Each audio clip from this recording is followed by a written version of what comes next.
भाद्रपद मास के शुक्ल पक्ष की अष्टमी तिथि को श्री राधा जी का प्राकट्य हुआ था। इसी दिन को राधाष्टमी कहा जाता है।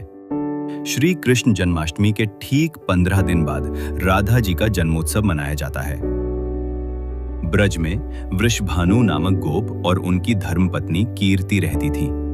वे बड़े धर्मनिष्ठ और भगवत भक्त थे, परंतु उन्हें संतान सुख प्राप्त नहीं था। वे निरंतर भगवान से संतान की कामना करते थे। एक बार वृषभानु जी ने यज्ञ का आयोजन किया। यज्ञ के बाद जब वे यमुना स्नान के लिए गए तो उन्हें वहां कमल के फूल पर एक अद्भुत कन्या शिशु दिव्य आभा के साथ दिखाई दी। उस बालिका को देखकर वृषभानु जी का हृदय आनंद से भर गया और वे उसे अपने घर ले आए। ये वही बालिका थी श्री राधा रानी। लेकिन राधा जी की एक विशेषता थी, वे जन्म से ही नेत्रों से नहीं देख सकती थीं। कीर्ति माता और वृषभानु जी ने बड़े प्रेम से उनका पालन पोषण किया। जब श्री कृष्ण का जन्म हुआ और नंद बाबा ने नंदोत्सव मनाया, तब वृषभानु जी अपनी कन्या राधा को लेकर वहां आए। जब नंद बाबा ने राधा जी को कृष्ण के समीप लाकर रखा, तभी राधा जी ने अपनी आंखें खोली और प्रथम दर्शन श्री कृष्ण के ही किए।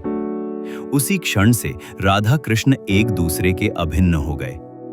राधा जी केवल सौंदर्य और प्रेम की प्रतिमूर्ति ही नहीं, बल्कि वे भक्ति, करुणा और दया की मूर्ति भी हैं।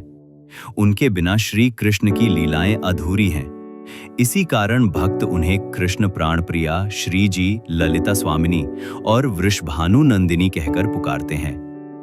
राधाष्टमी के दिन विशेष रूप से राधा जी की पूजा की जाती है। इस दिन व्रती जन स्नान, ध्यान, संकल्प करके राधा कृष्ण की आराधना करते हैं। विशेषकर उत्तर प्रदेश के बरसाना और वृंदावन में ये उत्सव बड़े धूमधाम से मनाया जाता है।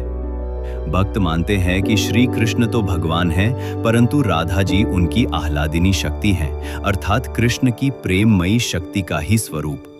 राधा के बिना कृष्ण और कृष्ण के बिना राधा अधूरे हैं। इसी कारण भक्त राधा कृष्ण का ही नाम एक साथ लेते हैं।